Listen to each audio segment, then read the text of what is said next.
വീണ്ടും ഒരു യാത്ര തുടങ്ങുകയാണ്. എല്ലാ വട്ടത്തെയും പോലെ അമ്പലമോ തീർത്ഥാടനമോ ഒന്നുമല്ല, ഒരടിപൊളി സ്ഥലം. പിന്നെ ഫുഡാണ് മുഖ്യം.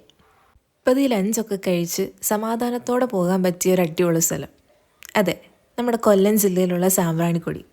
പലവട്ടം പോകണമെന്ന് പ്ലാൻ ചെയ്തെങ്കിലും ഓരോ കാരണങ്ങളാൽ നീണ്ടുപോയ ഒരു യാത്ര.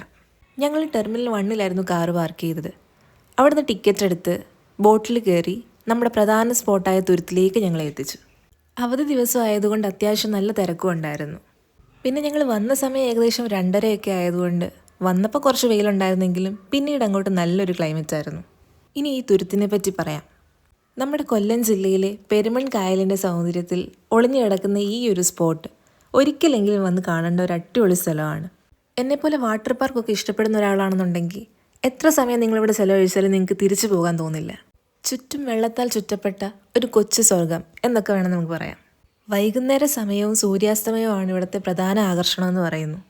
തുരുത്തിലേക്ക് നമ്മളെ എത്തിക്കുന്ന ബോട്ട് സർവീസ് ഒഴികെ ഈ കണ്ടൽക്കാടുകളുടെ ഇടയിലൂടെ പോകാൻ വേണ്ടി നമുക്ക് മറ്റ് ചെറിയ ബോട്ടുകളും അവിടെ അവൈലബിൾ ആണ്. വെയിലൊന്നും ഇല്ലാത്ത സമയമാണെന്നുണ്ടെങ്കിൽ മസ്റ്റായിട്ടൊന്ന് ട്രൈ ചെയ്ത് നോക്കേണ്ട കാര്യം തന്നെയാണ് കേട്ടോ. ഇങ്ങനെ കാണുമ്പോൾ നമുക്ക് തോന്നും നല്ല ആഴമുള്ള സ്ഥലമാണെന്ന്. എന്നാൽ നമ്മുടെ വള്ളത്തിലുള്ള ചേട്ടൻ പറഞ്ഞു ഈ പോകുന്നതെല്ലാം ആഴം കുറഞ്ഞ സ്ഥലങ്ങൾ തന്നെയാണ്. ചില പോയിന്റിലൊക്കെ നമുക്ക് തന്നെ കാണാൻ പറ്റും ബോട്ടിൽ നിന്ന് താഴോട്ട് നോക്കുമ്പോൾ ആ തുരുത്തിലുള്ള അത്ര ആഴമേ അവിടെ ഉള്ളൂ എന്നും. ഈ കായലുമായി ബന്ധിപ്പിച്ച് കിടക്കുന്ന കണ്ടൽക്കാടുകൾ അഥവാ ഈ മാംഗ്രൂവ് ഫോറസ്റ്റ് കാണാൻ എന്ത് ഭംഗിയാണെന്നറിയോ. വെള്ളത്തിനോട് ചേർന്ന് കിടക്കുന്ന എണ്ണിയാ തീരാത്തത്ര വേരുകളും അതിലെ കുഞ്ഞു കുഞ്ഞു കായകളും എല്ലാം നമുക്ക് അടുത്ത് കാണാൻ പറ്റും. ഞാൻ ഈ സ്പോട്ടൊക്കെ വീഡിയോസിൽ കണ്ടിട്ടുണ്ടെന്നല്ലാതെ നേരിട്ടൊന്ന് കാണുമ്പോൾ അതിൻ്റെ ഒരു എക്സ്പീരിയൻസ് വേറെ തന്നെയാണ്. നമ്മൾ ഇങ്ങനൊരു ബോട്ട് സർവീസ് എടുക്കുകയാണെന്നുണ്ടെങ്കിൽ ഒരു 30 to 45 മിനിറ്റ്സ് ഈ കണ്ടൽക്കാടുകളുടെ ഇടയിൽ കൂടെയുള്ള യാത്ര തന്നെയായിരിക്കും. പോകുന്ന വഴിക്ക് സൈഡിൽ വീടുകളും മീൻ പിടിക്കാൻ വേണ്ടി വല വിരിച്ചിട്ടേക്കുന്നതും ഒക്കെ നമുക്ക് കാണാം. ഇതാണ് കണ്ടൽക്കാടുകളുടെ ഇടയിൽ കൂടെ ഏറ്റവും ക്ലോസ് ആയിട്ട് പോയൊരു ഷോട്ട്. ഇവിടെ നമുക്ക് ക്ലിയർ ആയിട്ട് അതിൻ്റെ വേരുകളും അതിലുള്ള ചെറിയ കായും അതുപോലെ തന്നെ ചെറിയ കിളിക്കൂടുകൾ വരെ നമുക്ക് കാണാൻ പറ്റുമായിരുന്നു.